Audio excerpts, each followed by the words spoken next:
Imagine a world without high-tech architecture or even basic engineering tools. Yet, giant buildings stood tall, dominating their eras with impressive infrastructure and incredible durability. The Egyptian pyramids are a prime example, which we discussed in Episode 1. In that episode, we also conducted an in-depth analysis of ancient engineering by studying the construction of two other remarkable structures, Van Castle and Pons Fabricius. If you missed Episode 1, make sure to check it out. Alongside the basic facts, I shared some unbelievable engineering marvels that will truly amaze you. We begin the second episode by addressing a few unresolved queries from the previous one. First, how many pyramids have the Egyptians made so far? Despite their ancient origins, there's still confusion about their exact number. If you search online for how many pyramids were ever made, you'll likely find that at least 118 Egyptian pyramids have been identified, with this figure often sourced from Wikipedia. However, determining an exact count remains challenging.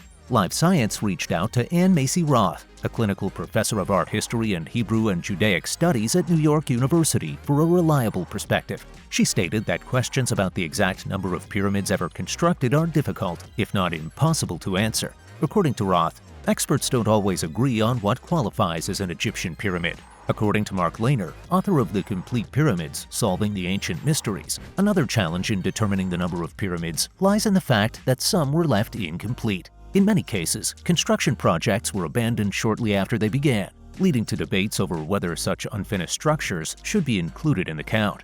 Additionally, smaller private pyramids contribute to the rich tapestry of Egypt's architectural history. Egyptologist David Lightbody suggested that the widely cited figure of 118 pyramids is probably close to accurate, although he acknowledged that he hasn't personally verified the number. Secondly, how do Egyptian authorities address the claim that these pyramids were built by aliens? For many, this is an insult to the hard work of the laborers who spent years on the project. On August 2, 2020, the BBC published an article titled "Egypt Tells Elon Musk Its Pyramids Were Not Built by Aliens." The story is as intriguing as the title suggests. Egypt's Minister of International Cooperation, Rania Al-Mashat, invited Mr. Musk to see their marvelous pyramids for himself after his tweet in support of conspiracy theories suggesting the involvement of aliens. Egypt would not let anyone view their ancient masonry structures in such a way. Musk's tweet, "Aliens built the pyramids, obv," was retweeted more than 84,000 times. Later, Musk acknowledged that the pyramids may not have been the work of aliens when he said that the BBC article provides a sensible summary of how they were built. This is another BBC article that discusses the efforts of thousands of laborers and the division of the workforce. Still, there are many inconsistencies in the information about the history of the pyramids. While some claim that laborers were slaves, others believe they were well treated to boost their creativity and efficiency for such a high-end project. What do you think? Please share your thoughts in the comments. Now, why was Egypt so determined to undertake this mega-project? As with many other aspects of history, there are various perspectives on the objectives of the construction. However, a common belief is that the pyramids were built to bury the kings after their death. The three primary pyramids at Giza were built for the three ancient rulers, Khufu, his son Khafre, and his grandson Menkaure. Several smaller pyramids were constructed for the families of these kings. At the time, the kings viewed death as merely the beginning of their journey into a new world. Now it's time to discuss two other magnificent engineering marvels of the ancient world, the Sanchi Stupa and the Great Wall of China. Here, I'd like to remind you to subscribe to my channel. I'll be uploading a lot of exciting information about the historical megaprojects, and you won't want to miss any of it. Sanchi Stupa.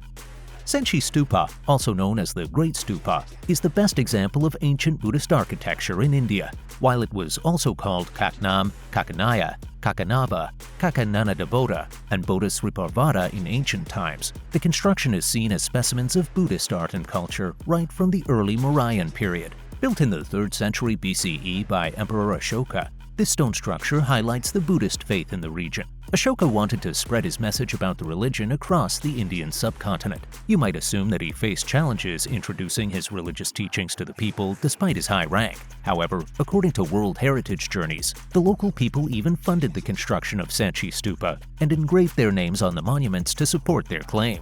There's another exclusive fact about this project. It's common for us to hear about the groundbreaking role of various kings in their mega-projects, but surprisingly, this project was supervised by a merchant's daughter, who later became the first woman to marry Ashoka. Upon completion, Buddhists saw a simple hemispherical brick structure built over the relics of the Buddha to protect them. Many scholars believe that the Shunga dynasty king, Pushyamitra Shunga, destroyed Sanchi Stupa in the 2nd century BCE, and his son, Agnamitra, rebuilt it with stones. The Shungas were interested in further developments, and as a result, the stupa stood almost double its original size. Despite the damage and restoration efforts, the Sanchi Stupa has managed to retain its significance over the centuries. However, it suffered a longer period of decline. Sometime after the 12th century CE, the structure lost its fame and its monuments disappeared. In 1818, an English officer named Henry Taylor claimed the findings, and then restoration work began. Under the supervision of John Hubert Marshall, the English Director General of the Indian Archaeological Survey, the project was completed in 1919. The Sanchi Stupa isn't only significant to Buddhists. While they view it as a symbol of their religious values, modern engineers see it as a more than 2,000-year-old stone structure that seamlessly blends culture with exemplary engineering techniques. This is why I chose to include it in my list of exemplary ancient buildings. Great Wall of China.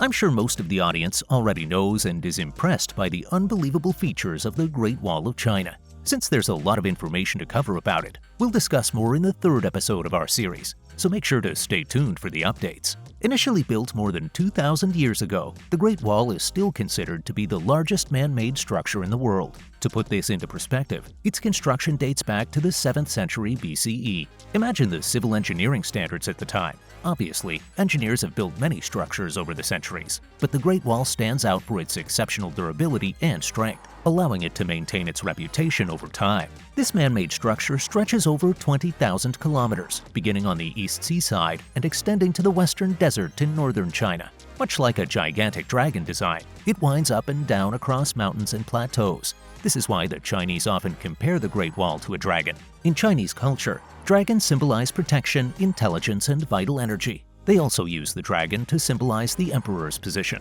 Just as we noticed in the case of the Sanchi Stupa, while modern engineers view the Great Wall as an engineering marvel, the Chinese place exclusive importance on this historical structure, connecting it with their traditional values and culture. As expected, this mega construction took a long time to build, more than 2,000 years. Around 220 BCE, the first emperor of China, Qin Shi Huang, ordered the linking of ancient fortifications to form a unified structure. The main goal was to provide protection against invasions from the north. Later, the Ming dynasty, ruling from 1368 to 1644, maintained and strengthened the structure to prevent Mongol invasions. This helped the Great Wall earn its reputation as the world's largest military structure. Today, this megastructure has gained worldwide attention, given its thousands of years of history and unbelievable infrastructure. While much of the structure has been damaged, a small part remains in good enough condition to truly amaze visitors. I really want to walk along this massive stone pathway, winding through rugged mountains and lovely valleys.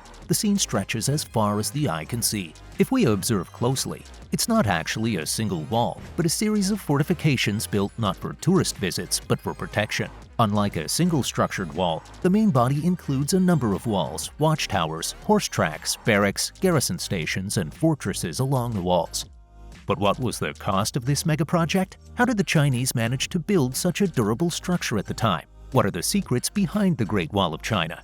I'll reveal all this in the next episode, along with more exciting information about this project and other ancient projects. So subscribe to the channel to stay tuned. And if you enjoyed watching this video, please hit the like button. It's the best way to support my channel.